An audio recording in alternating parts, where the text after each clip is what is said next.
पहाट झाली रवियुदेला, पहाट झाली रवियुदेला, धरती खुलली किरणांनी, चैतन्याचे साजले बुनी, चैतन्याचे नव साजले बुनी, उजळून गेली ही अवनी, उजळून गेली ही अवनी, पहाट झाली.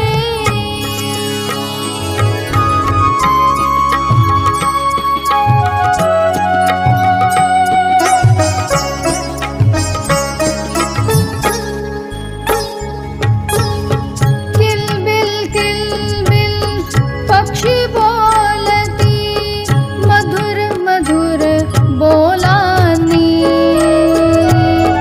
किलबिल किलबिल पक्षी बोलती, मधुर मधुर बोलानी, प्रमुदित झाली मने आमुची त्यांच्या कलरवानी, प्रमुदित झाली मने आमुची त्यांच्या कलरवानी, पहाट झाली.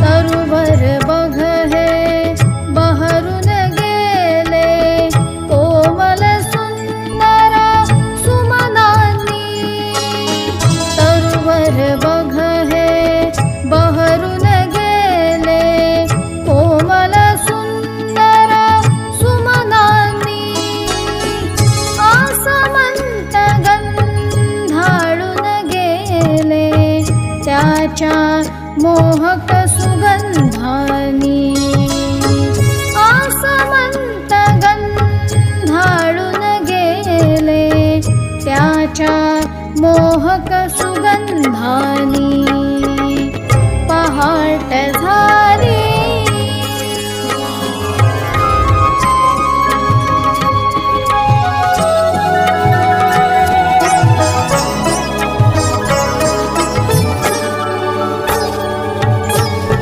मोर पिसाची टोपी घालून वासुदेव गाई गाणी,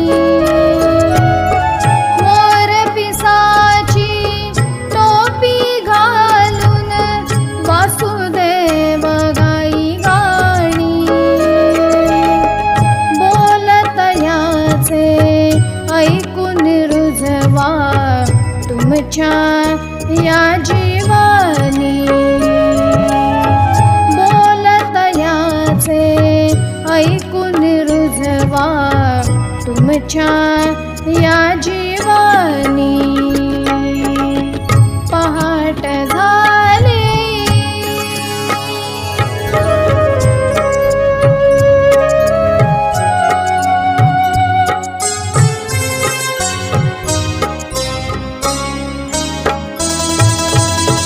राम नाम हे अमृत आहे, घ्या होते प्राशोनी, राम नाम हे अमृत आहे, घ्या होते प्राशोनी, जतन करा हो हृदयी तुम्ही, धन्य व्हाल जीवानी, जतन करा हो हृदयी तुम्ही, धन्य व्हाल जीवानी, पहाट झाली रवियुदेला, धरती फुलली किरणांनी, चैतन्याचे साजले बुनी, उजळून गेली ही अवनी.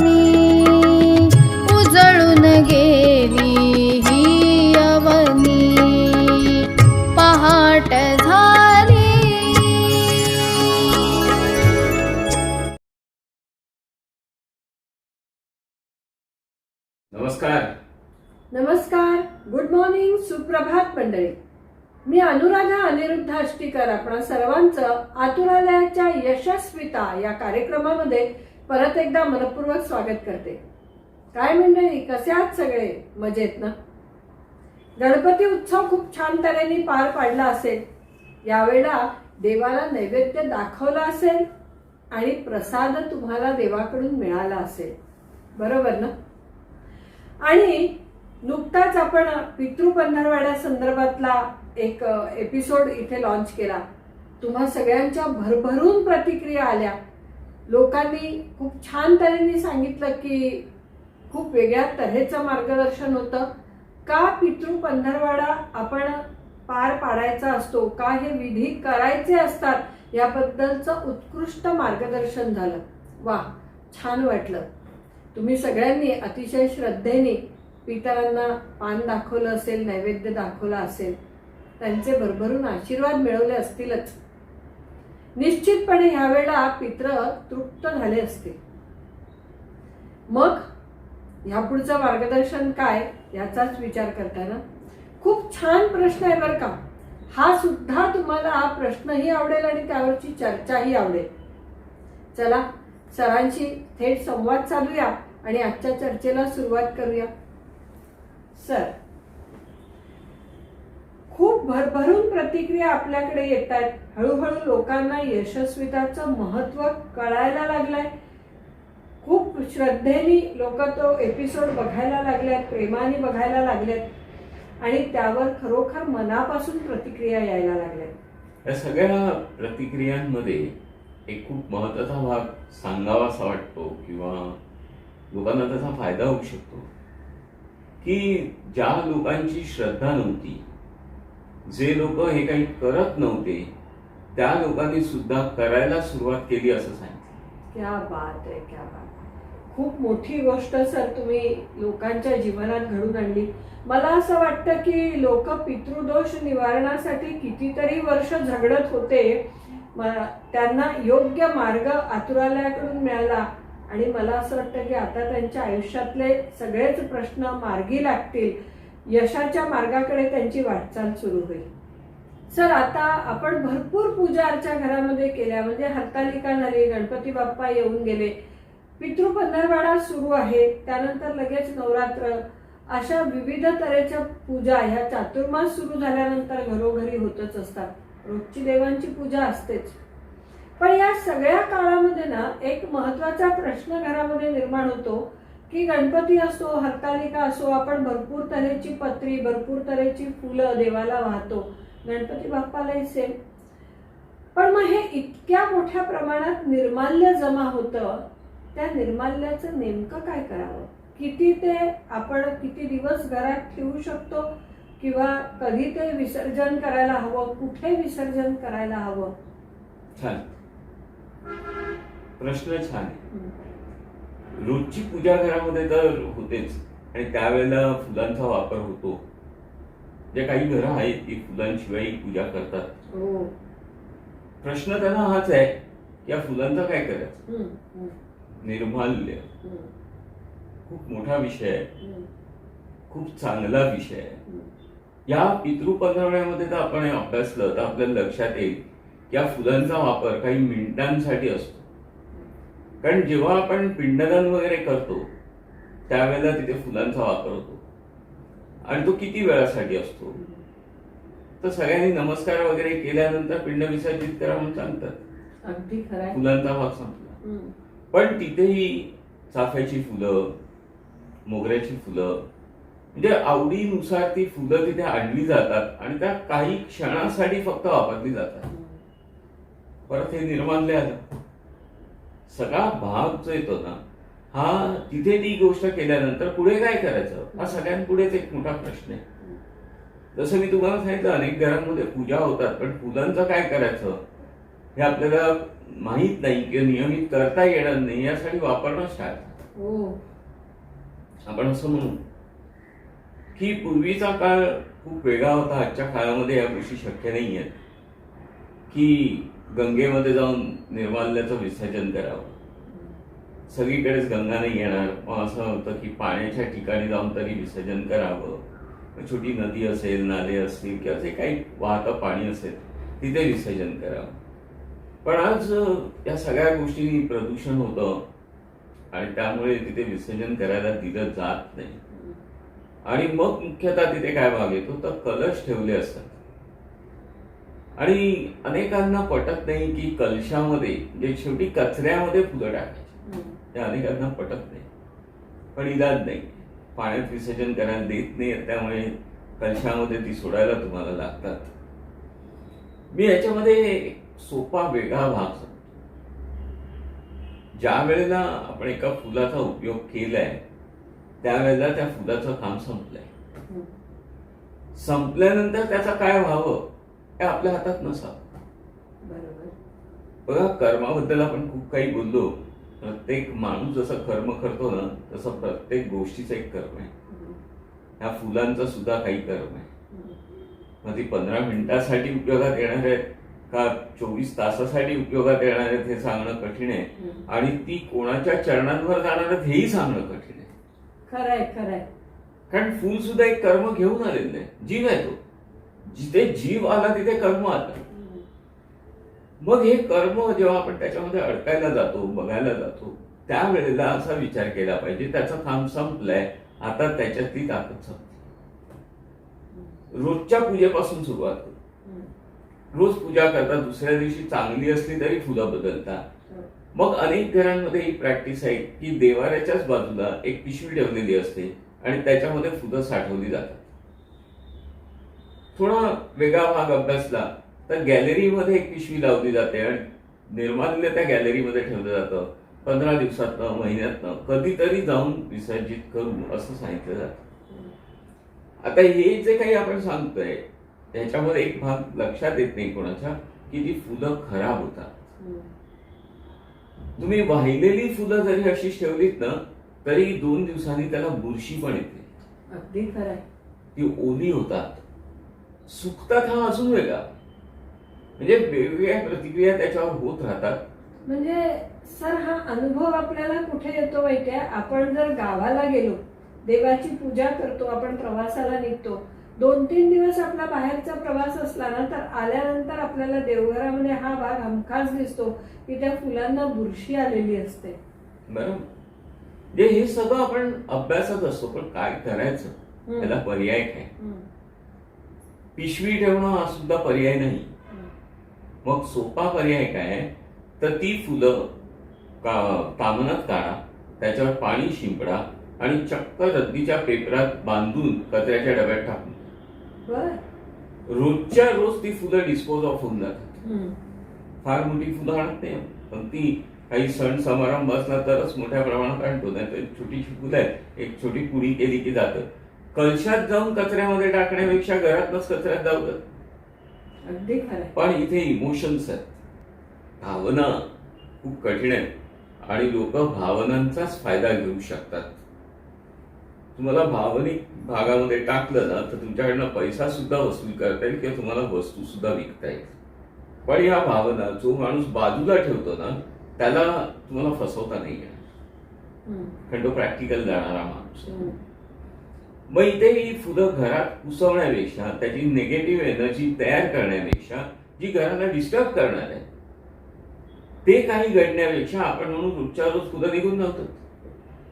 सर, इथे एक वेगळं लोकांच्या मनामध्ये असं पण असतं ना की जसं तुम्ही म्हणालात रोज ती कचऱ्याच्या कुंडीत टाकून द्या, पण जर आपण आपल्या घरामध्ये कुंड्या असतात, वेगवेगळ्या झाडं असतात, या कुंड्यांमध्ये खत म्हणून वापरू का असं पण लोकांच्या मनात येतं. बघा, 90% लोक कंजूस आहेत. आणि घरामध्ये तुमच्या किती झाडं आहेत आणि किती मोठी कुंडी आहे त्याच्यामध्ये तुम्ही खत म्हणून फुलांचं जर तयार करायचं म्हटलं तर ते शक्य नाहीये.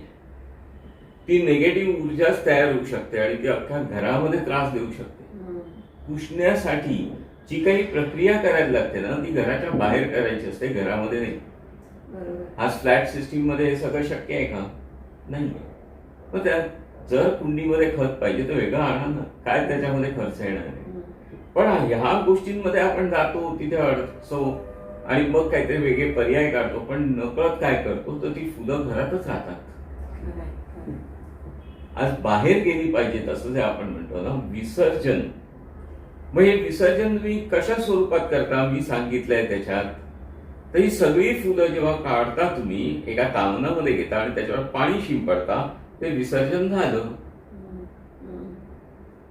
मग ही फुलं काय आता ठेवली नाही ठेवली कचरा म्हणून ठेवली टाकून द्या, मोकळे व्हा. पण घरात न जाऊ तर घरामध्ये निगेटिव्ह एनर्जी नाही तयार झाली पाहिजे.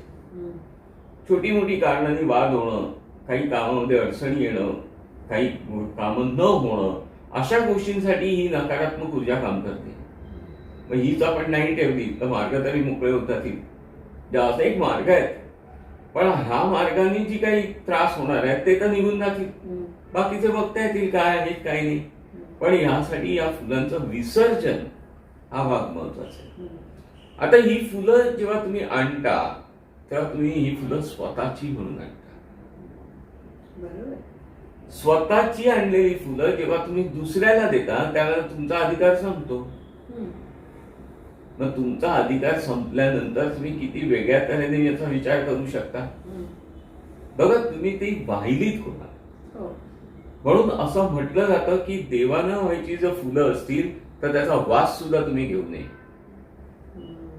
जर देवानं वाहण्यासाठी तुम्ही फुलं आली आहेत आणि असं बघितलं वा काय छान गंध आहे, तर ती संपली. देवांना वाहता येणार नाही, कोणाला देता येणार नाही, कारण ती तुम्ही पूर्णतः स्वीकारली.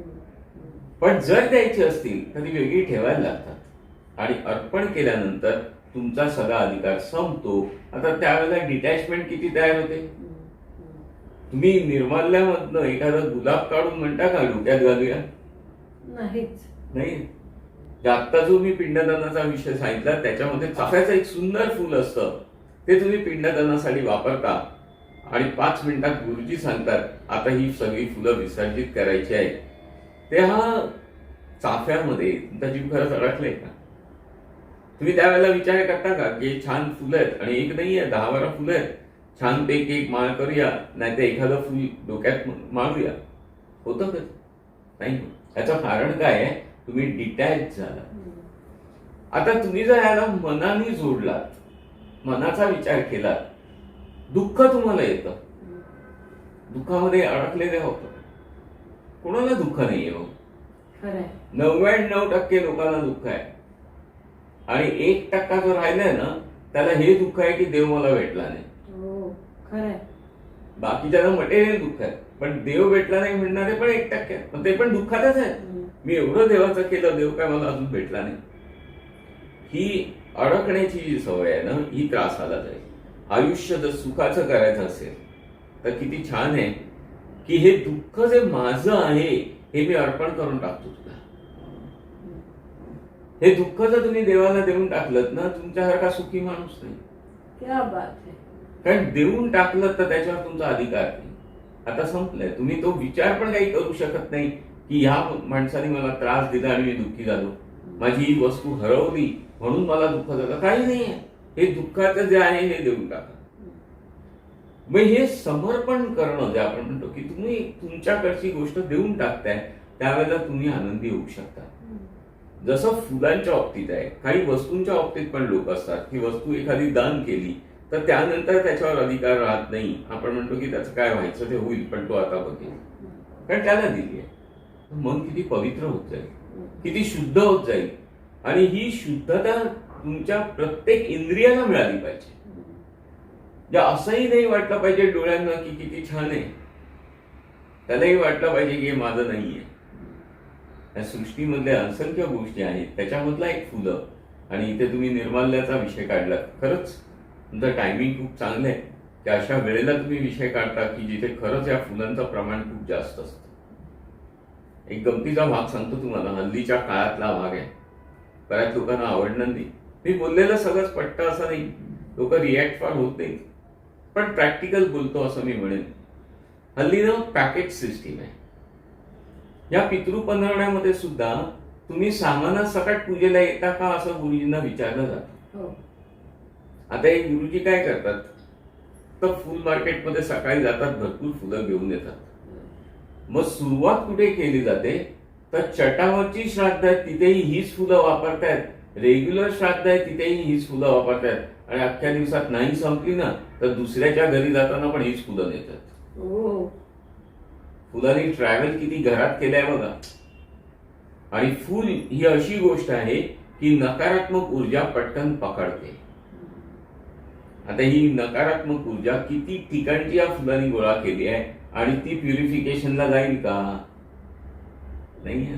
कठीणच आहे. मुळात आपण म्हणू पॅकेज नकोच आहे, मी आणीन माझ्या आवडीची, मी फुलं आणीन, मला काय हवंय ते मी आणीन आणि क्वांटिटी मला हवी तेवढी आणीन.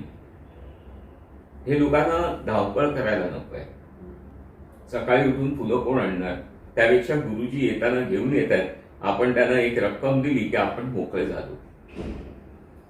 जेव्हा आपण स्वतः काही कार्य करतो त्याचं पुण्य तुम्हालाच मिळतं आणि तुमच्यासाठी जेव्हा तुम्ही कोणाला करायला सांगता ना तर अर्ध पुण्य शेअर होतं. तसा आपण म्हणतो की वरती जायची करन्सी तुम्हाला जमवायची आहे, पुण्यकर्म करत चला. मग या पूजेसाठी जी तयारी आहे ती तरी तुम्ही स्वतः करा ना, तिथे पॅकेज कशाला पाहिजे? पण लोकांना हे पटत नाही. रेडीमेडचं युग आहे, घरी बसून सगळं मॅनेज होत आहे, पैसे ट्रान्सफर केले की मी आनंदात आहे. ट्रान्सफर झालेले पैसे सुद्धा वरती रजिस्टर्ड होत नाही कारण तिथे व्यवहार झालेला नसतो. तुमच्या हातातले पैसे दुसऱ्याच्या हातात गेले हे होत नाही. जे दक्षिणा सुद्धा आज अशा प्रकारे दिली जाते ना की गुरुजी किती झाली? 1,500. काय ठीक आहे मी पाठवून देतो. कशाला पाठवून देतो? नाहीये तुमच्याकडे. घर म्हणता ना, घरामध्ये 1,500-2,000 नाहीये आणि अगदी नसतीलच तर दुसऱ्या दिवशी जायचं आहे हे माहिती आहे ना, एटीएम मधनं विड्रॉ करा. आणि दक्षिणा म्हणून जे काही द्यायचं असेल ते द्रव्य म्हणतात. मग हे जे द्रव्य आहे हे प्रत्यक्षात देणं याला किती महत्व आहे ते रजिस्टर्ड होत आहे तिथे. तो चित्रगुप्त बघतोय की यांनी काहीतरी व्यवहार केलाय, इथे ट्रान्सफर मध्ये त्याला कळत नाहीये की काय व्यवहार झाला नाही झाला. पण हे जे काही तुम्ही मांडता किंवा जो काही तुमचा प्रश्न येतो त्याला खरंच काही अर्थ आहे.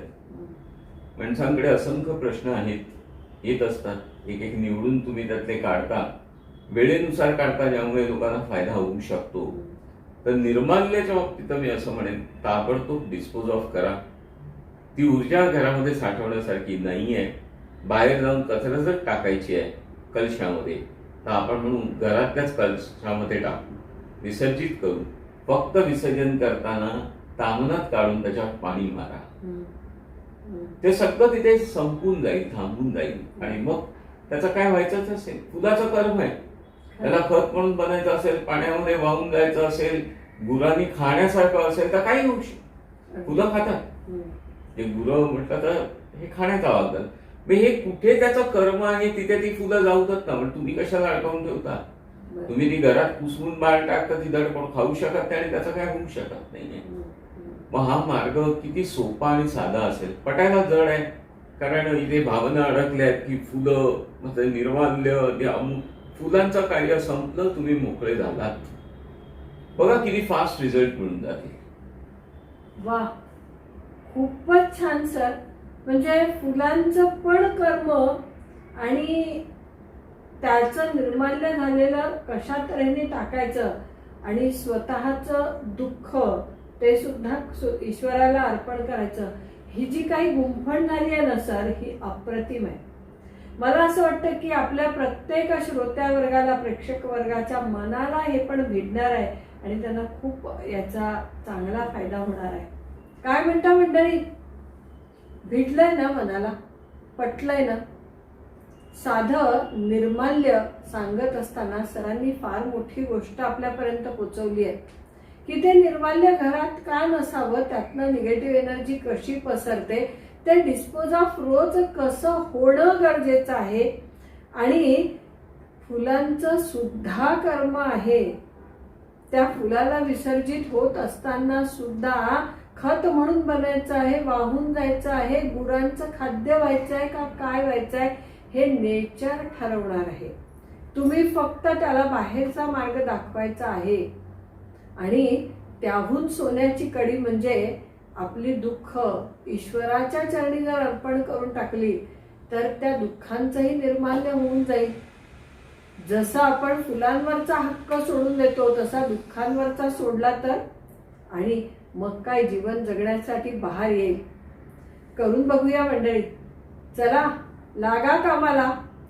निर्माल्य तर रोजचं रोज काढाच, पण जे काही तुमच्या मनामध्ये दुःख असेल, समस्या असतील, त्या सगळ्या ईश्वरचरणी अर्पण करून टाका आणि बघा कसे मोकळं मोकळं वाटेल आणि कसा आनंद पदरात येईल आपल्या. तुम्हा सगळ्यांना हे करण्यासाठी खूप खूप शुभेच्छा. पुढच्या रविवारी आपण नवीन प्रश्न घेऊन यशस्वितामध्ये भेटणार आहोतच. धन्यवाद.